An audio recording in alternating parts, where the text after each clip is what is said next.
Hello, everybody. I'm Gigi Woods at MSNBC headquarters in New York. Happening now on this Earth Day. Tens of thousands of people making their voices heard around the world. First, we go to NBC's Ali Vitale, who's at the main march at the National Mall in Washington, D.C. Ali, what's going on where you are? Now, joining me now to talk about all of this and weigh in is Democratic Congressman Bill Foster of Illinois. He's a member of the House Science, Space, and Technology Committee. Thanks for being here, Congressman. Well, thank you. You're the only PhD physicist in Congress. You're in D.C. marching with thousands of protesters today, but not as a politician, as a scientist. Why is this march important? It's bringing so many scientists out of the lab, people like yourself. Why do you think it has such a strong turnout? Well, I think the scientists are really being energized by two things. First, as you mentioned, the cuts that... Democratic Congressman Bill Foster of Illinois, thanks for sharing that with us. Thank you. President Trump celebrated Earth Day with a tweet. He says he's committed to preserving the natural beauty of our nation, but that tweet does come less than a month after he signed an executive order dismantling many Obama-era environmental protections. Now, today, the president and the First Lady made a surprise visit to the Walter Reed Medical Center. There, he awarded a Purple Heart to Sergeant First Class Alvaro Barrientos, who was recently wounded in Afghanistan. A nice surprise for him and his family as he recovers. NBC's Kelly O'Donnell is at the White House with the latest there. Kelly? Good afternoon, Gigi. A showdown over health care may lead to a government shutdown Friday, and no budget solution is in sight. President Trump is offering Democrats a deal, funding for insurance subsidies under Obamacare in exchange for money to build that border wall. Now, Senate Minority Leader Chuck Schumer mocked that offer as a non-starter, saying he thought Mexico was supposed to pay for that wall. And for a president craving a big victory before his first 100 days ends next Saturday, a government shutdown would, of course, be a major setback. So joining me now to talk about all of this is Ginger Gibson, political correspondent for Reuters, and Rochelle Riley, columnist at the Detroit Free Press. Thanks for being with us on this Saturday. Absolutely. All right, Ginger, you first. The budget battle set to dominate this week. We have so much on the agenda between a new tax plan, replacing Obamacare. As we stand now, how likely is it we're going to see a government shutdown on top of all of this? There remains a possibility that the government could shut down after this Friday's deadline lapses. House Republicans are taking this threat really seriously. They worked today on a Saturday. We don't normally see that in Congress, holding a conference call with Republican members. And a GOP source tells us that Speaker Ryan told his members that he's still working to achieve some kind of deal, and that whenever they get the votes to be able to pass it, they'll move forward with a vote. But at this point, they're not saying that they have those votes or even a deal, making the turmoil continue into the coming days. Rochelle, how important is it for President Trump to avoid the kind of debacle he saw with health care last time? How much pressure is he going to put on Republicans?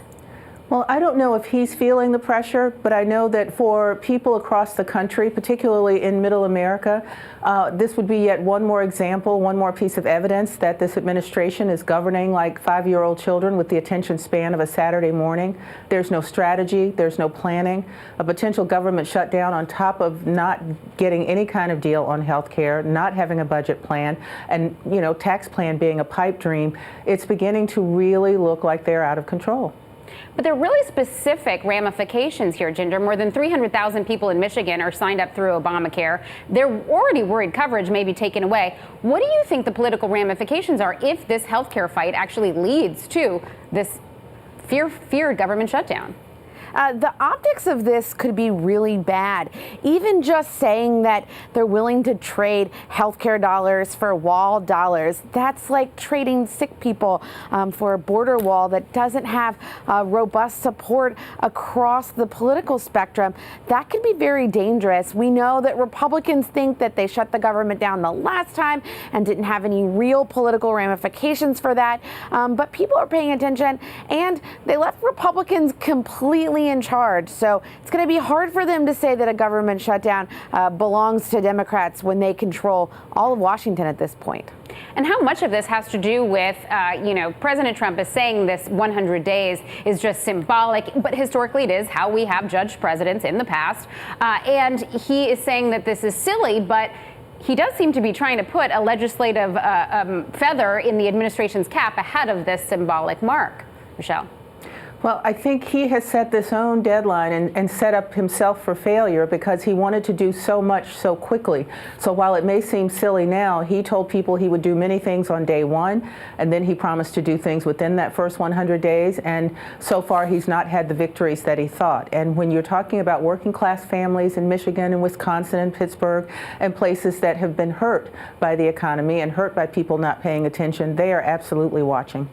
And just this afternoon, Paul Ryan told his conference there will be no vote on health care next week, despite the president pushing for a replacement bill. Is this another blow to the president? And he's talking now about this new tax plan on Wednesday. Is the administration biting off more than it can chew? Ginger?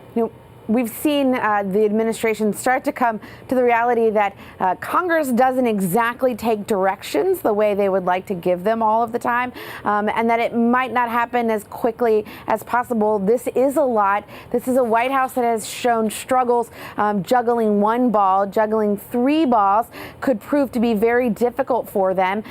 We have minimal expectations about how much depth we're going to get from the administration on Wednesday with that tax plan. I'm told by the administration that it'll be broad principles, not a lot of details. So that may be a piece that gets quietly rolled out and then forgotten about by the time we get to a Friday shutdown deadline. But there's a lot going on, and there's a lot of risk, especially for an administration that's still trying to figure out how to keep the trains running on time to try to do all three things at once. And President Trump's own Treasury officials, Rochelle, were surprised by this news of tax cuts. How much specific information are we going to get this week? Is it even possible that something like a tax cut, which Americans really do like, this is an opportunity for a positive headline for President Trump if he's able to pull it off. But how likely is this that it could be possible without any real details being announced and that we know of? Well, I think one of the challenges you have is when your budget director says that you're not looking at the deficit as you try to figure out how to gather revenue. It's very impossible to do. You have to look at gross revenues and net revenues because you have to know where you're spending money. I think for the Trump administration, it needs to consider the possibility that it should stop juggling several things and find one thing that it can accomplish quickly and effectively before it moves to something else. Right now, it seems like there are several balls in the air, and all of them are going to drop. Right. Whether the tax cuts will be revenue neutral is one of the many questions looming about this tax cut plan. Ginger, another hallmark of the president's first 100 days has been Russia, the FBI, the congressional investigations, all of this looming over the administration. Thursday, the House Intelligence Committee asked former acting Attorney General Sally Yates to testify publicly, also invited FBI Director James Comey and National Security Agency Director Mike Rogers to testify in a closed-door meeting. We're getting new revelations. Is all of this testimony and this looming Russian collusion threat going to hamper the president's agenda even further? It is a distraction, and it's a distraction the White House doesn't want.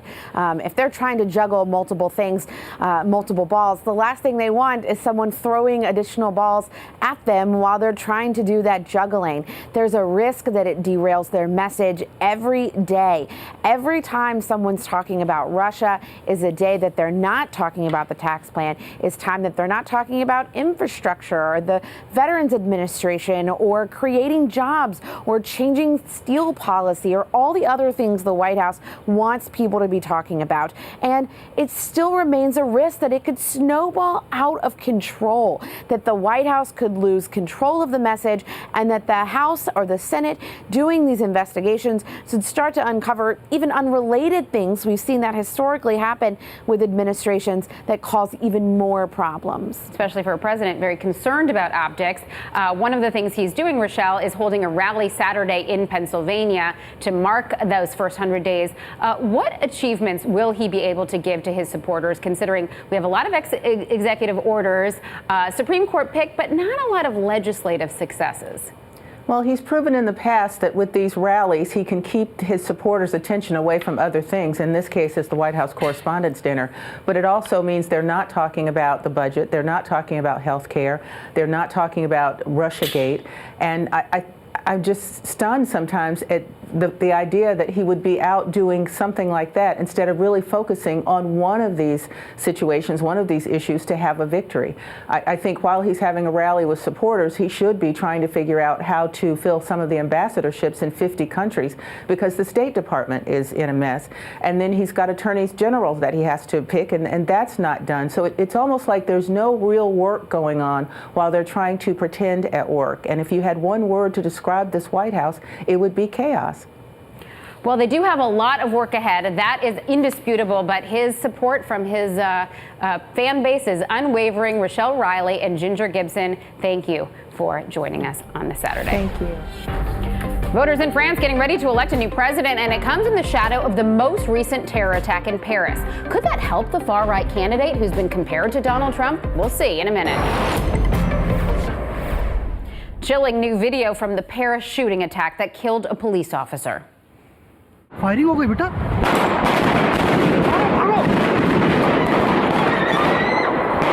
और भेजो France this weekend is going from the chaos of Thursday's assault on the Champs-Élysées to the dramatic uncertainty that the country's election brings.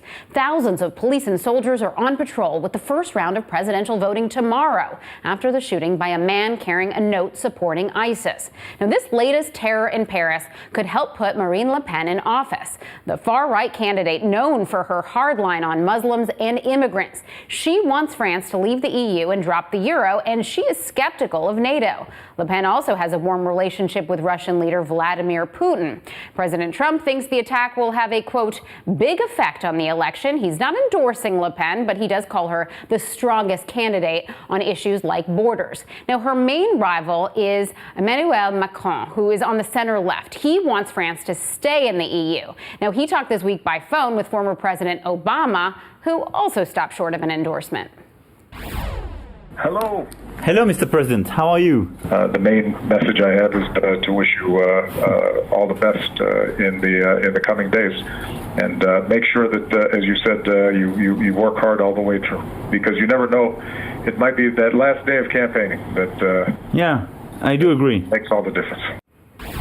With us from Paris, MSNBC contributor Christopher Dickey, world news editor for The Daily Beast. Thanks for being with us, Chris. My pleasure, Gigi. I think some Americans might be watching and think, French elections, what does that have to do with me? And the answer is a lot, because if France decides to ride this anti-globalization wave and elect a candidate that would leave the euro, it could have far-reaching implications for the U.S. economy. So I have to ask you, 1 in 3 French voters right now said to be undecided. Are you sensing a shift toward either candidate in the wake of this latest terror attack? Well, actually, the polls taken after the terror attack suggest that Emmanuel Macron, the centrist, is stronger than ever. But you really can't trust that. As you point out, 1 in 3 voters claim to be undecided. I think in France you have to take that with a grain of salt. A lot of people say they're undecided when they're asked by pollsters, but in fact they've made up their minds. And the truth is, we just don't know how they've made up their minds. There are 4 candidates, not just Marine Le Pen and Emmanuel Macron, but also a very far leftist Jean-Luc Mélenchon and a former Prime Minister François Fillon, all of whom could emerge tomorrow night as one of the 2 candidates, or 2 of the 2 candidates, who will go into the final presidential election on May 7th. So it's really up in the air. And hanging over all of this is, of course, this recent terrible terrorist attack. Is terrorism now dominating the political conversation in this election? Well, it isn't dominating the political conversation, although Marine Le Pen would like it to, and François Fillon would like it to, because they're both very hard line on Muslims and immigration and so on. But people are definitely nervous. There's a building very near here where some of my friends work that was searched just a couple of hours ago because somebody thought they saw somebody with a balaclava, a mask somewhere on the roof. That wasn't the truth. That wasn't the case. But the police came and they searched that. Earlier today, there was an incident at a major train station here where a man walked in with a knife. He obviously was a little deranged, but he wasn't a terrorist. In fact, when the police stopped him, He said he was just terrified himself. He just needed to defend himself. But people saw him with the knife and they panicked and they fled. So I would say people are very, very nervous. It sounds like there's a lot of anxiety in that city.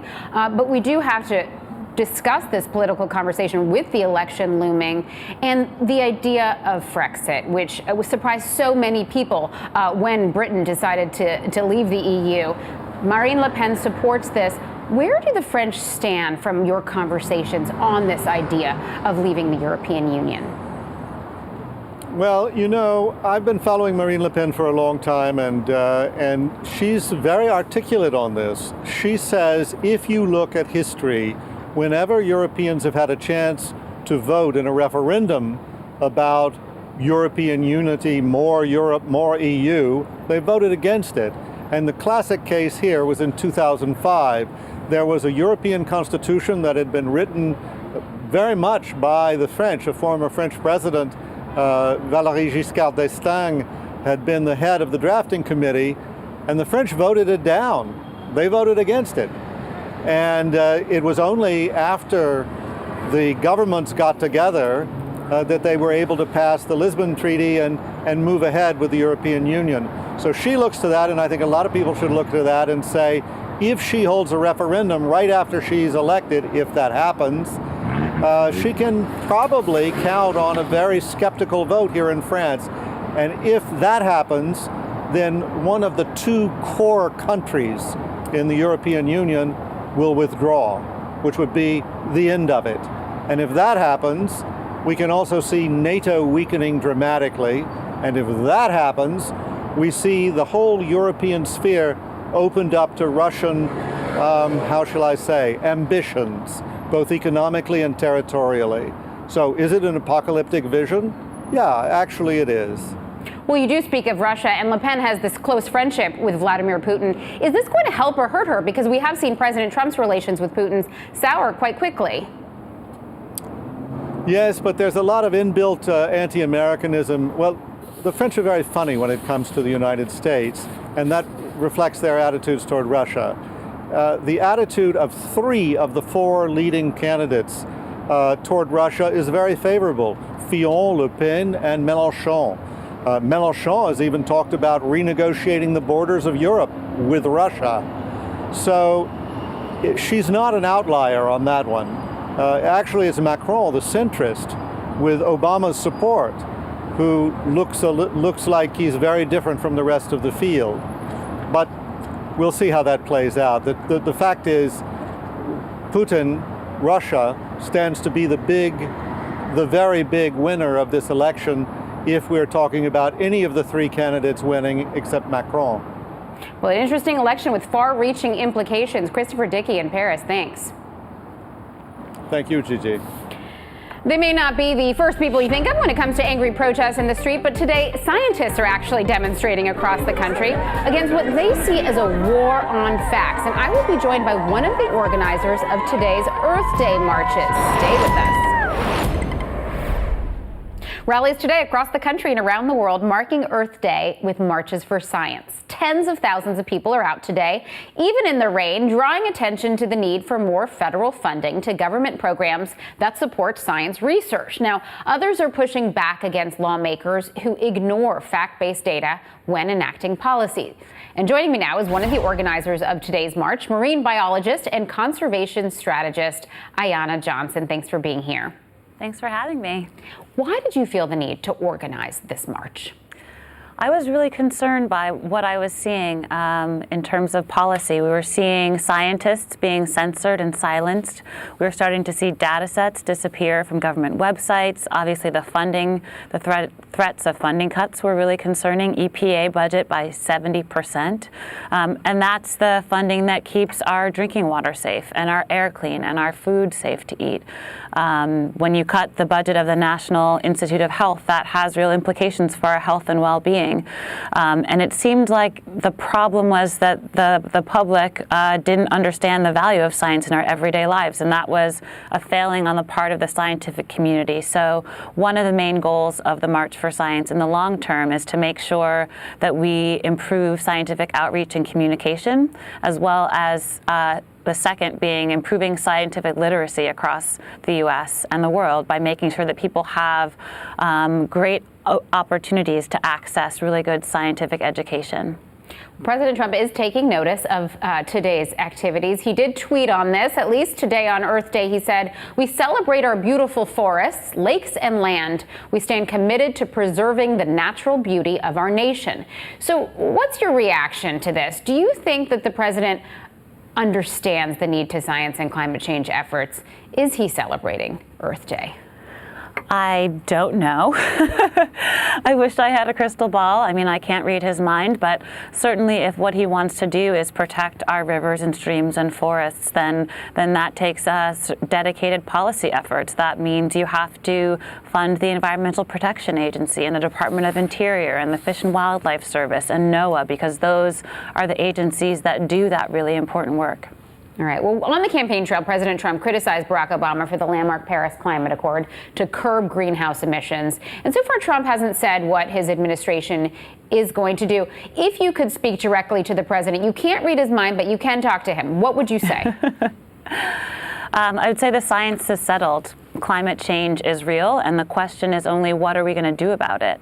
And so it's been a really amazing opportunity to be part of planning this March for Science, because we're seeing a huge array of scientific societies and NGOs and museums and aquaria all come together with universities to talk about the value of science in society. So that's been what I've been working on as co-director of partnerships, trying to build this broad and diverse coalition of almost 300 organizations across the world who are really want to make sure that science continues to play a critical role in evidence-based policymaking. That's the major thrust of this, is that we have this amazing thing called the scientific method, and so what we really need to be doing is using that to inform the decisions that we make. So many scientists coming out of their labs today to join in this political effort. Ayanna Johnson, thank you. Thank you. A crucial time for President Trump's foreign policy agenda as tensions continue to build with North Korea. We'll dive into that with a former ambassador and former White House policy advisor. And next hour, my colleague Yasmin Vasugian looks at the Bill O'Reilly sexual harassment scandal and what it says about the changing workplace in America. Stick around. With the threat of North Korea launching another missile at any time, the USS Carl Vinson is set to arrive in the Sea of Japan before the end of the month. Now, that word today from Vice President Mike Pence, who is traveling in Australia with his Asia-Pacific tour winding down. In Sydney, Pence joined Australia's Prime Minister, urging China to put pressure on North Korea. The President and I have great confidence that China will properly deal with Korea. But as President Trump made clear just a few short days ago, if China is unable to deal with North Korea, the United States and our allies will. Meanwhile, Defense Secretary James Mattis is in the Middle East meeting with the Emir of Qatar. Iran, ISIS, and Syria were all expected to come up. So let's take a look at the Trump foreign policy agenda with former U.S. Ambassador to Morocco, Mark Ginsburg. He is also a former White House Middle East policy advisor. Thanks for joining us, Ambassador. Good to be with you. All right, let's start with North Korea. In general, President Trump has said that he is trying to be unpredictable, that he doesn't want his adversaries to know where he's coming from. Is there value in this unpredictability, or is this just a lack of cohesive foreign policy? No, I think there really is a great strategy in unpredictability, particularly when it comes to North Korea, because after all, it's the North Koreans who are trying to be unpredictable with respect to their nuclear weapons program. So those of us who've been in the foreign policy game don't always want to broadcast our goals and objectives. But at the same time, I'm not going to give the Trump administration a complete pass. There has been a lot of ball dropping here with respect to what happened to the Vincent, the aircraft carrier. It was heading south when the president said it was heading north. Things like that. So you want to make sure that if you're going to be unpredictable, you at least know what you're doing in your unpredictability. Absolutely. Not just bellicose rhetoric. Vice President Pence went to the Korean demilitarized zone on Monday. We've seen leaders from Reagan to Obama do the same. Does the North take that seriously? What's different here? I think the North is beginning to take it seriously because they're mostly concerned about a potential real strategic alliance with the Chinese and the Americans to squeeze them. Look, throughout the last 3 decades, every successive American president has tried to convince the Chinese to really turn the screws on the North Koreans. And the Chinese just have done a little screw turning. They've really never stopped the banking relationships. They've never stopped the food exports to North Korea. They've never stopped the coal imports completely. They've never really put the sanctions on the way we put sanctions on Iran, that forced it to the negotiating table. So what does the Trump administration do besides cozying up to China to put the pressure on China, to put the pressure on North Korea, if that's the diplomatic tack we have to take? Well, I think that if I were the Chinese and I was sitting across from President Trump, I would be damn worried that the president was indeed going to act militarily against the North Koreans. Look, after all, the North Korean regime has threatened to build and test a ballistic missile that could carry a nuclear warhead that would hit the West Coast. They already have missiles that can hit American military bases in the Western Pacific. Now, do you take this seriously? Is a lot of bellicosity? I myself haven't yet met anyone in the United States who really knows how to gauge the true intents of the North Korean regime. Right, a lot of worrisome. Maybe Dennis Rodman does, but I don't. Over a piece of chocolate cake. A lot of worrisome issues right here. Ambassador Mark Ginsburg, thanks for breaking it down for us. Sure, good to be with you. Up next, Senator Bernie Sanders and DNC Chair Tom Perez joined forces to heal the divisions in the Democratic Party. A live look from Las Vegas coming up.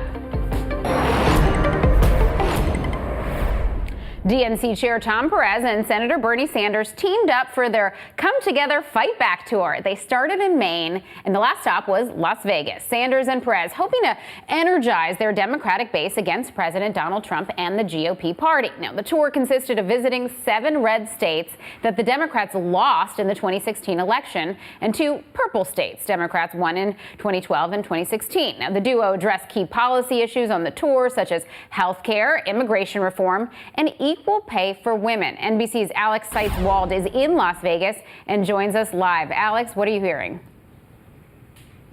Well, the tour has just wrapped, as you said, and after this week, I think we can say it was a mixed success. I mean, they had Bernie Sanders and Tom Perez out here, 2 guys who have in the past been on opposite sides of the DNC chair race. Bernie Sanders backed a different candidate, Keith Ellison, but the fact that he came out here a year and a half after fighting a tough primary battle against Hillary Clinton, in which he accused the DNC of meddling with the process, and the fact that Tom Perez invited him out here, I think shows the direction that the party is trying to head in. And Tom Perez took some venting from some people, took some frustration, but he wanted to kind of come out and put a down payment on reaching out to this side of the party that will at least hopefully buy some trust, and then maybe down the road fully unify the party at the end. But I think everyone is happy that this tour is over who was involved in it.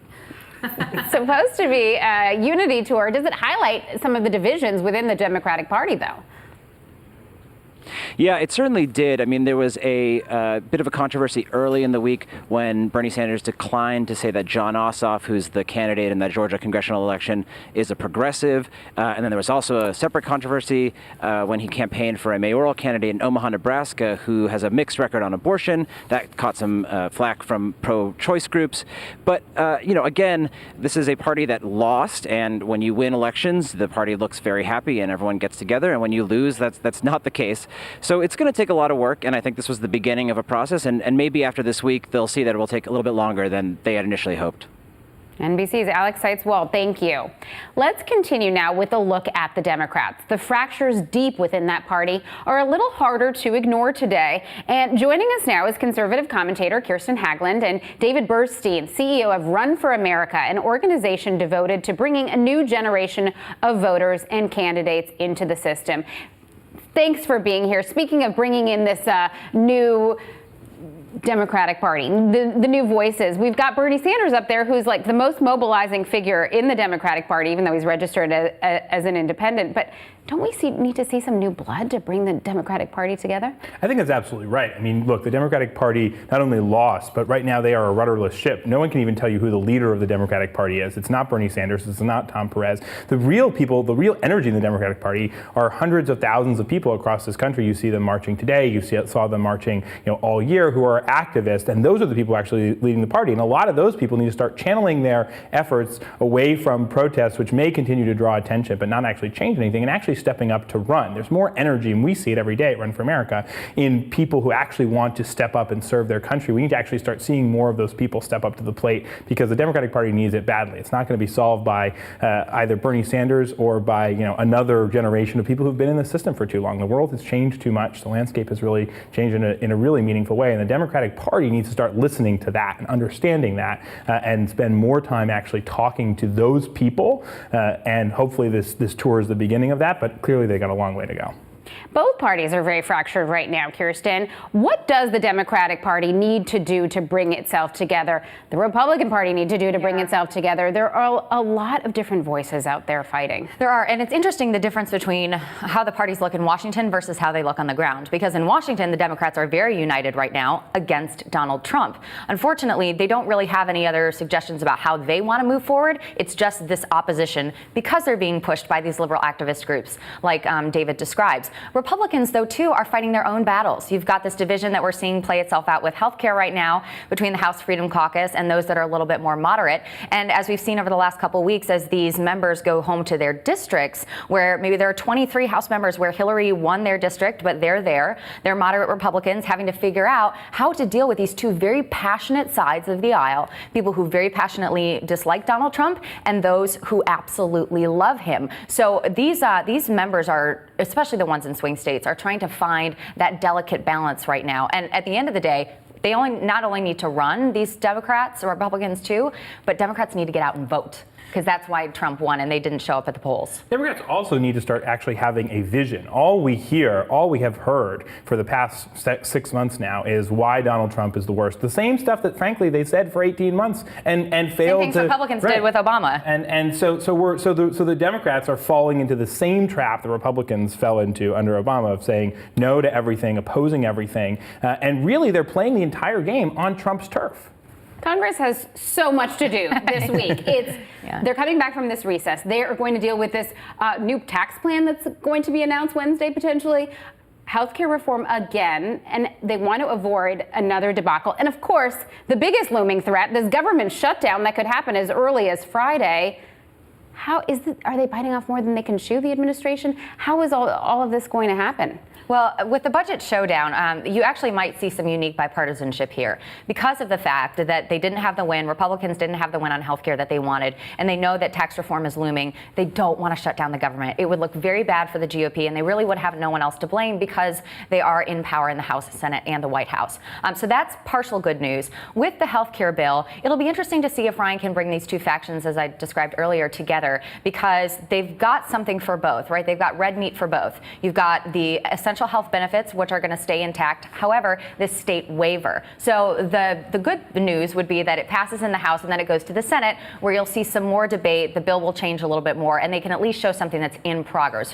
So the compromise between the two House factions might happen this week. None of this is going to matter if they don't have the votes. And this is what's so astounding about this, is that this is a unified Congress that we're looking at, and they still can't manage to avoid a debacle. So we will see what happens in the week ahead.